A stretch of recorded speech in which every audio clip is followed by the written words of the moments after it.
Olá, sejam todos bem-vindos e neste vídeo a gente vai complementar o material que a gente disponibilizou sobre programação em Assembly para a gente poder explicar com um pouco mais de detalhes como é que a gente pode fazer entrada e saída de forma apropriada no MASM32, invocando diretamente funções do sistema operacional através da biblioteca do Windows versão 32 bits, e também fazer algumas considerações sobre como podemos usar entrada de dados ligando os nossos programas do NASM com a biblioteca de entradas e saídas da linguagem C do GCC. Então vamos lá.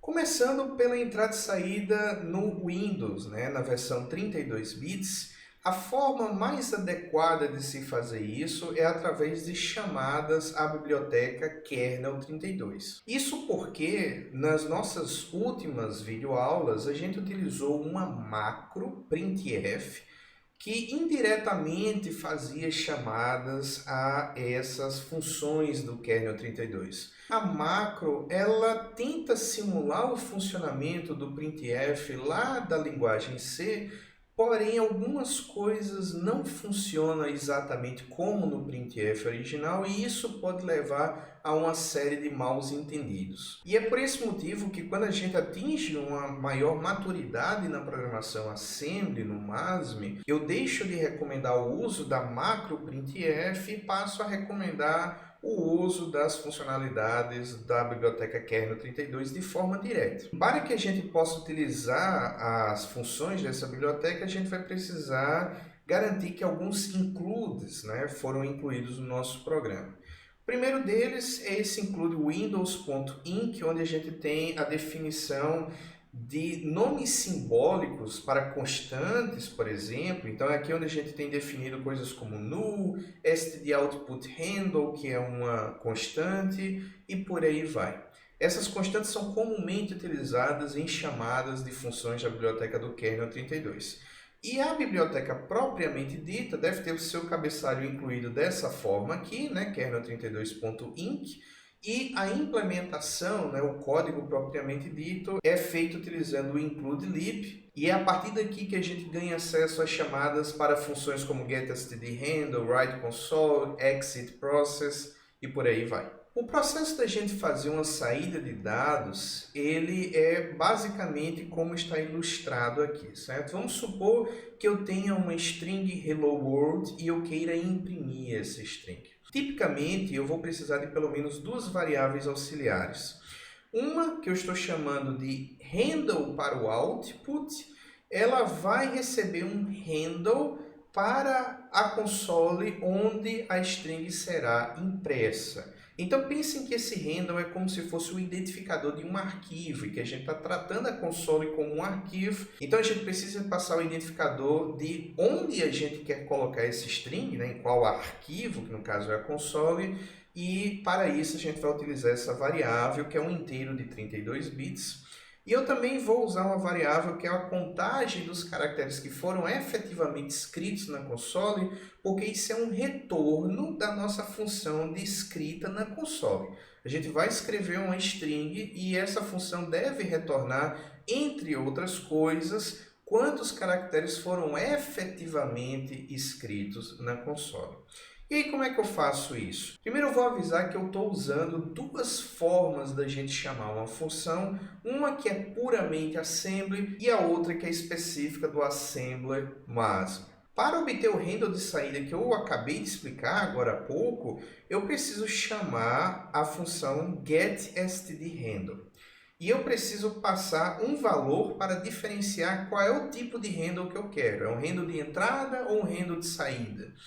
Então, para isso, eu passo um parâmetro, que é uma constante já definida lá naquele arquivo windows.include, que é o stdoutputHandle, para deixar claro que eu preciso de um handle para realizar saída.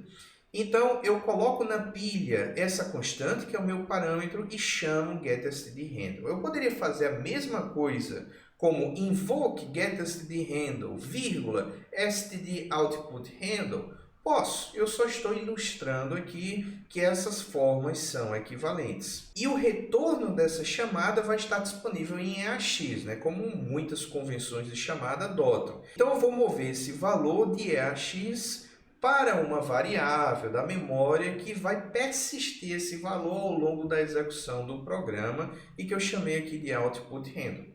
Uma vez que eu tenha essa variável e eu já tenha uma string a ser impressa, que eu já inicializei aqui nesse array output, então eu vou chamar writeConsole, dessa vez agora eu vou usar o invoke, e eu vou passar como parâmetros o handle de saída, o endereço do meu array, que eu quero imprimir, o meu array de caracteres, o tamanho dessa string que eu quero imprimir. Então, como essa string aqui ela já foi inicializada e ela já tem o tamanho certinho, eu posso utilizar o operando sizeOfOutput, porque o tamanho do array como um todo coincide com o tamanho da string que eu quero imprimir nesse caso. Eu vou mencionar mais à frente que nem em todos os casos essa é a situação, e aí eu passo a não poder usar o sizeOf, mas aqui eu posso. E eu vou passar o endereço da variável writeCount,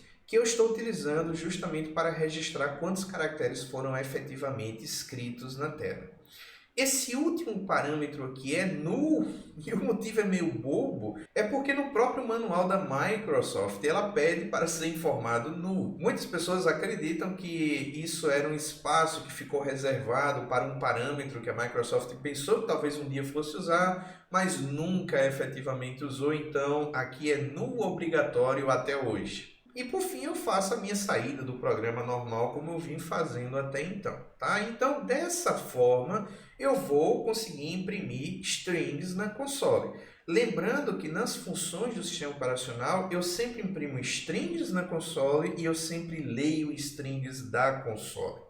Se eu estou trabalhando com algum valor que é, por exemplo, numérico, uma representação binária de um número de 4 bytes, por exemplo, eu vou ter que converter essa representação binária para string antes, para só depois fazer um writeConsole. Então eu tenho que ter sempre em mente writeConsole só funciona com strings. E aqui nesses próximos slides eu explico, direitinho como é que a gente está utilizando cada função, cada parâmetro. Eu não vou me ater a essas explicações para não ser repetitivo, porque eu acabei de falar sobre essas coisas aqui quando eu estava mostrando o código para vocês. Já para fazer entrada de dados, eu vou precisar utilizar a função readConsole.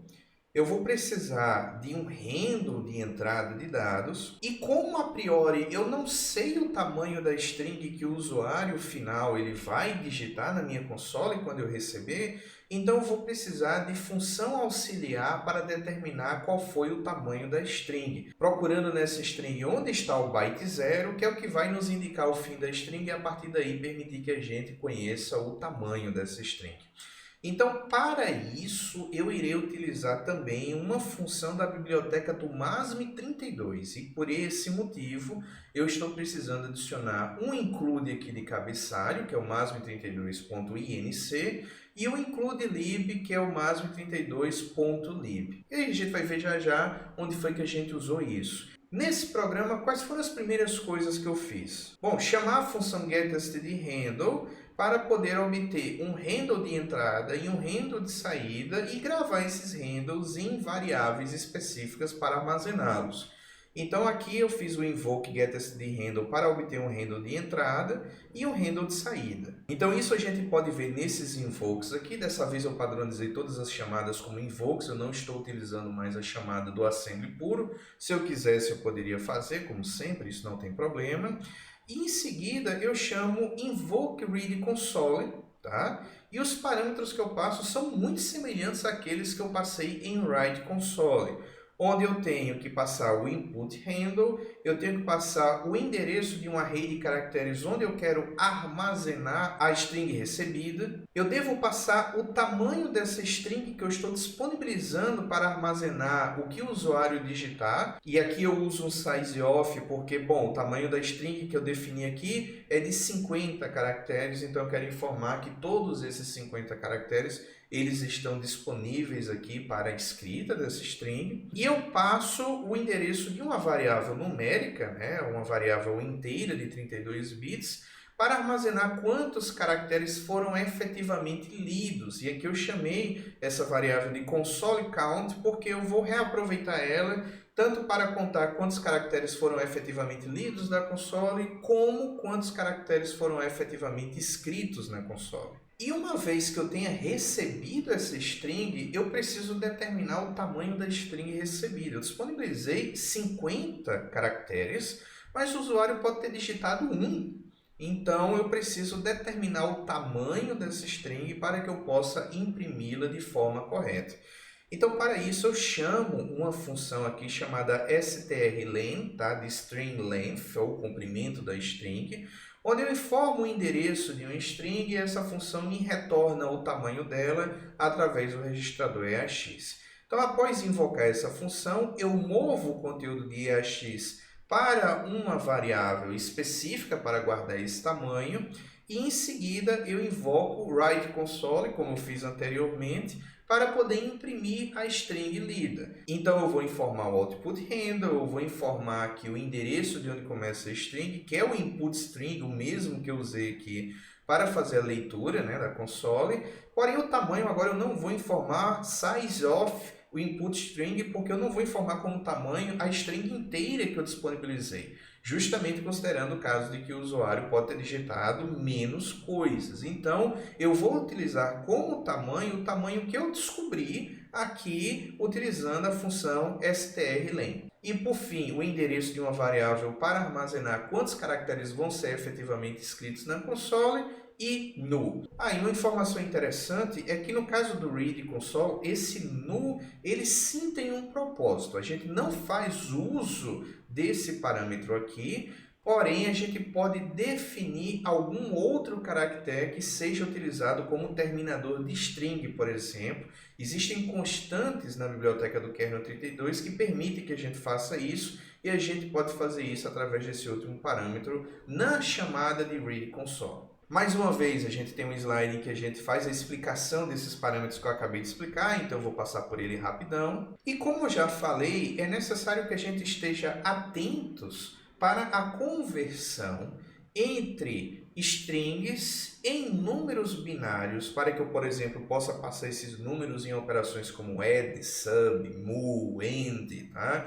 Ou seja, para que eu possa passar esse número para o processador fazer algum processamento sobre ele. E eu tenho que fazer a operação inversa, que é converter o número de um formato binário para ASCII, para um string, para poder imprimir esses valores na console. Então, para isso, mais uma vez, a gente vai utilizar a biblioteca do MASP32, que nos disponibiliza funções úteis para fazermos isso. A função que a gente vai utilizar para converter uma string em uma representação binária se chama A2DW. Que aí é algo como ASCII to Double Word, né? Que é uma representação de 32 bits desse número inteiro. Então a forma da gente chamar essa função é invoke A2DW e eu passo o endereço de uma string, que aqui tem que ser um número, né? Que eu quero converter para uma representação binária, e o número convertido vai estar disponível no registrador EAX. Se eu quero fazer o processo inverso, que é converter um número em uma representação em ASCII, então eu chamo invoke dw_to_a, que é double word to ASCII, e eu informo como primeiro parâmetro a representação binária do número que eu quero converter. No caso, eu estou informando aqui o registrador EAX, porque eu estou assumindo que a representação binária do número que eu quero exibir está em EAX, e o endereço de uma string onde eu quero armazenar a representação ASCII desse número que está em EAX. Porém, infelizmente, a função A2DW, ela possui um problema no MASM e, infelizmente, eu não sei nem explicar por que ela se comporta desse jeito, mas o problema é que se um usuário, por exemplo, através de uma função read_console, ele digitar um número, vamos supor lá, 42, e apertar o Enter, tá? Os caracteres resultantes desse Enter, que é o newline, carriage return, lá na tabela ASCII, eles também vão ser considerados na hora de converter a representação ASCII para uma representação numérica, e o resultado disso é que a tua conversão simplesmente não vai funcionar. Para que o ato DW funcione corretamente, especialmente após a gente receber um valor através de uma chamada read console, a gente precisa retirar da string caracteres como line feed ou carriage return. E para fazer isso, eu disponibilizei para vocês um trecho de código que faz isso de forma relativamente simples, onde eu vou colocar o endereço do primeiro caractere, tá, no registrador ESI, e eu vou sair percorrendo a string caractere a caractere, verificando se o caractere que eu estou analisando ele está na faixa de números na tabela ASCII correspondente aos dígitos de 0 a 9. Assim que eu encontrar um caractere que não esteja nessa faixa de valores, que são os ASCII de 48 a 57, então eu vou escrever um byte 0 na posição onde eu não encontrar um dígito válido. E isso vai efetivamente encerrar a minha string, porque a minha string tem que ser terminada com byte 0. Então, revisando, eu vou percorrer a string caractere a caractere, byte a byte, verificando o número que eu estou observando, ele corresponde a um dígito ASCII de 0 a 9, ou seja, ele está na faixa de valores de 48 a 57. Se sim, eu simplesmente pulo para o próximo caractere e vou continuar investigando. A partir do momento que eu não encontrar um caractere que esteja nessa faixa de valores, então eu vou escrever um byte todo 0 lá. Isso aqui vai ser feito nesse short AL, né? Eu estou usando o registrador AL, que é um registrador de 8 bits, um byte. E um short de um valor com ele próprio sempre vai me retornar em um 0. Essa é uma forma eficiente de eu inicializar um registrador com 0, tá? E aí eu vou fazer a gravação desse valor 0 na posição que eu tiver identificado o caractere que não correspondeu a um dígito. E aí a gente demonstra isso através de um programinha, né, que a gente fez aqui no MASM32, onde eu basicamente faço o seguinte: obtenho handles, mostro uma mensagem na console solicitando a digitação de um número, leio esse número. Como esse número, eu vou fazer um processamento sobre ele, então eu uso aquele código que eu mostrei para vocês para poder remover os caracteres dessa string que não são dígitos. Chamo a função AtoDW para converter a representação ASCII em uma representação binária. Aqui eu dobro o valor do número, eu somo o número com ele próprio. Em seguida, eu converto o número para uma string, utilizando a chamada DW2A. Determino o tamanho dessa string resultante, tá? Então eu vejo, ok, o número convertido em ASCII ele tem qual tamanho? E aí eu imprimo uma mensagem dizendo o dobro do número é, depois mais um write console para poder escrever o número, a representação ASCII do número, né, que é esse output string. E por fim eu faço um write console para escrever um único caractere, que é o caractere newline. Se eu for ver aqui na minha declaração de variáveis, newline ele foi inicializado com o caractere A em hexadecimal, que é o caractere 10, que é o caractere de nova linha, tá? Então, vocês vão ver que esse programa ele pode ser montado. Eu posso abrir aqui a minha console, chamar ele teste.exe, ele vai me solicitar um número, vamos supor que eu digite aqui, por exemplo, 15, e ele vai mostrar o dobro é 30, que é exatamente o comportamento que eu quero que ele siga. Já no NASM, a gente já teve a oportunidade de falar como é que a gente pode exibir dados fazendo uma chamada ao printf. Como esperado, a gente também pode receber dados utilizando o scanf. Então, por esse motivo, eu adiciono aqui o scanf, tá, na minha lista de chamadas a funções que estão externas ao meu programa e que vão ser conhecidas no momento que eu fazer a linkagem, né, do meu programa. E aqui nesse exemplo, o que eu estou fazendo é recebendo um número e depois mostrando qual foi o número recebido. Sendo que o scanf ele tem a vantagem de já me entregar o número em um formato binário. E para mostrar isso, eu declarei aqui uma variável não inicializada, que é essa integer 1. Eu disse que ela é um resd, ou seja, é uma reserva não inicializada aqui de 4 bytes. E eu disse que eu queria um elemento, tá? Então, eu estou querendo um elemento de resd, ou seja, eu estou reservando 4 bytes aqui para esse integer 1.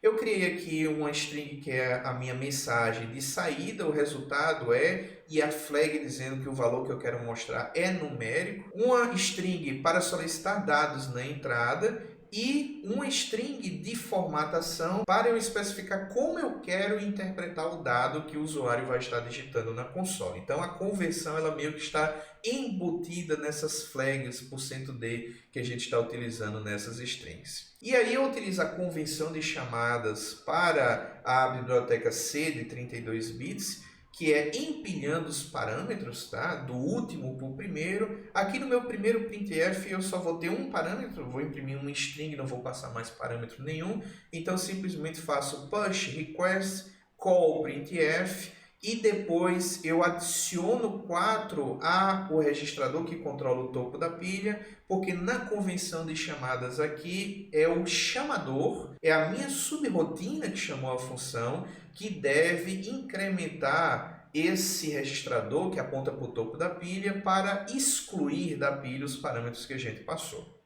Depois eu vou fazer a chamada ao scanf propriamente dita, aí eu vou utilizar 2 parâmetros. Eu vou ter que especificar uma flag, né, dizendo como é que eu quero interpretar o número que eu estou recebendo e uma variável para receber esse número, então eu vou empilhar isso do último parâmetro para o primeiro. Então eu empilho primeiro essa variável que eu vou usar para armazenar o número, depois eu vou empilhar aqui essa string de formatação que está dizendo que esse número é um número inteiro, e aí eu chamo scanf e depois eu removo da pilha os 8 bytes referentes a esses 2 endereços de 32 bits que eu tinha passado como parâmetro. E finalmente, para mostrar esse resultado, daí eu vou mostrar essa string aqui, né, que é o resultado e uma flag dizendo que eu vou informar um inteiro como parâmetro. Então, nesse caso, eu vou informar 2 parâmetros para esse printf. Eu vou dizer aqui, primeiro parâmetro que eu vou empilhar aqui, na verdade, é o último, é o número que vai precisar ser mostrado. Então, eu vou passar o valor desse número,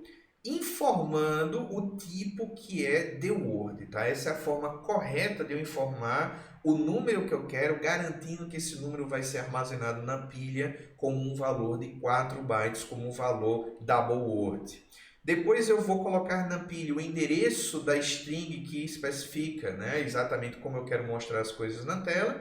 Vou chamar o printf, vou remover 8 bytes da minha pilha referentes a esses 8 bytes que eu coloquei como parâmetros. E por fim eu chamo a interrupção de encerramento do processo para poder encerrar o meu programa. Isso a gente pode demonstrar aqui na nossa máquina virtual, né? Então eu tenho aqui esse programa que eu acabei de apresentar para vocês implementado nesse fonte scanf32.asm.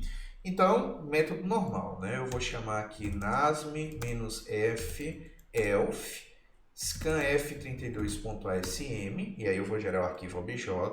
Em seguida eu vou compilar gcc, mas como eu estou no sistema operacional de 64 bits, então eu preciso especificar que o meu código ele deve seguir o padrão de 32 bits. Eu vou em seguida dizer que eu quero fazer a linkagem do scanf32.o e eu quero que ele gere como saída um arquivo executável scanf32. E aí, se eu executar isso, tá? Aí ele vai perguntar, digite o número, eu vou dizer 42, e aí ele mostra o resultado é 42, como a gente espera que ele funcione. Já no caso do NASM versão 64 bits, eu vou utilizar a convenção de chamadas de 64 bits relativa às bibliotecas lá do GCC. E isso vai ter algumas implicações para a gente, porque ao invés da gente, por exemplo, empilhar os parâmetros do último para o primeiro, a gente vai associar os parâmetros a registradores específicos. Pelo menos os 5 ou 6 primeiros parâmetros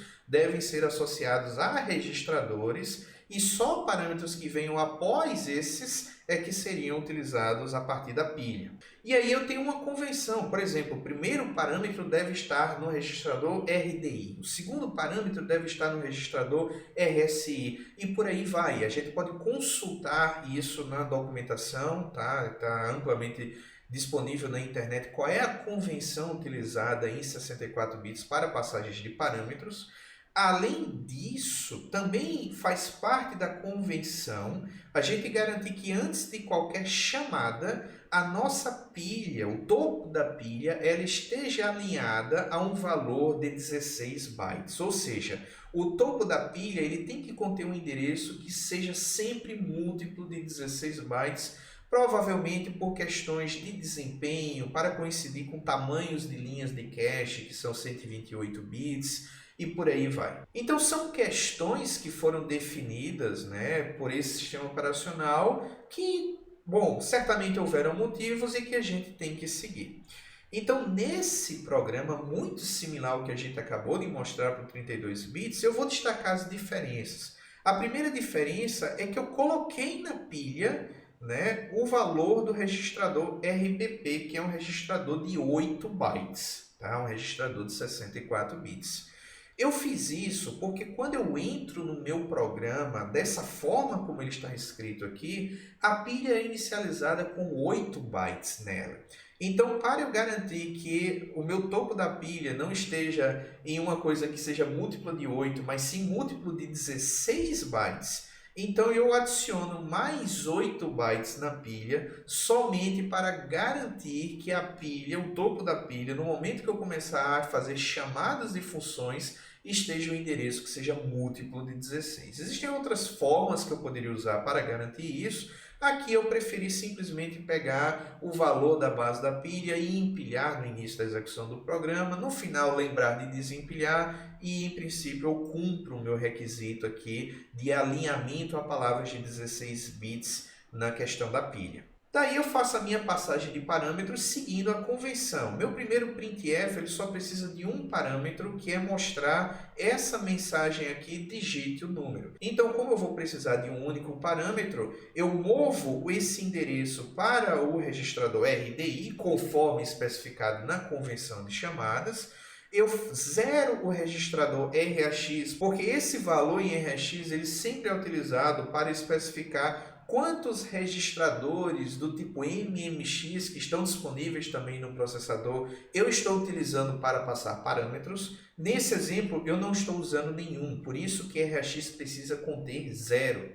E daí eu chamo o printf normalmente. Na minha chamada ao scanf eu vou utilizar dois parâmetros. Então, além do primeiro parâmetro estar no registrador RDI, eu preciso informar um segundo parâmetro no registrador RSI e é isso que eu faço aqui. Informo o endereço de integer1 onde deve ser gravado o número a ser lido no registrador RSI, o endereço da string de formatação, que é onde eu especifico esse %D aqui, né, do formato da entrada em RDI, garanto que EAX está zerado e daí eu chamo o scanf. Aqui é importante eu garantir que EAX está zerado porque printf retorna algo e esse retorno vai estar em EAX, tá? E aí, por fim, para mostrar aquela mensagem final na tela, mais uma vez eu vou precisar de dois parâmetros. O segundo parâmetro, né, que é o número, o valor do número, o conteúdo, eu movo aqui para o registrador RSI. O primeiro parâmetro, o endereço da string, né, que eu quero exibir, eu movo para o registrador RDI. Aqui tem um erro, tá, pessoal? É RDI e não é DI. E daí eu chamo printf para poder mostrar essa string na tela. E eu encerro o programa desempilhando o registrador de base da pilha que eu coloquei no início do programa e, por fim, chamando a interrupção que encerra o processo. Mais uma vez, vamos mostrar como é que ficou isso aqui no Linux, tá? Então, eu tenho esse programa implementado aqui, só para garantir, certo? No último printf, eu estou passando o endereço do caractere ARDI, então esse é um erro de slide que eu vou consertar depois. Mas isso aqui eu coloquei nesse fonte chamado scanf64. Então, para fazer a montagem, eu chamo nasm-f elf64, né, que é o formato do arquivo OBJ para 64 bits, passando como entrada scanf64.asm. Para fazer a linkagem, eu vou utilizar o GCC novamente. Eu não vou precisar utilizar o "-m32", mas eu vou precisar utilizar o NoPIE, porque eu não vou querer que o meu programa seja independente de posição, já que eu não tomei algumas precauções necessárias para isso. Eu não estou incluindo essas precauções nessa disciplina, porque eu considero que isso seria para uma versão mais avançada de um curso de Assembly, tá? E daí eu vou dizer que eu quero linkar o arquivo OBJ scanf64.o e eu quero que ele produza como saída scanf64. E aí, se eu executar esse scanf64, como esperado, né, ele vai pedir um número, eu vou digitar 42 e ele vai dizer, ok, o número lido é 42. E com isso a gente encerra, tá, essa apresentação breve aí de como a gente pode fazer entrada e saída no MASM32 e no NASM, e eu espero que isso possa ajudar vocês a implementar os programas que vocês necessitam aí nos estudos. No mais, se tiverem dúvidas, podem perguntar. Bons estudos e até a próxima. Tchau, tchau.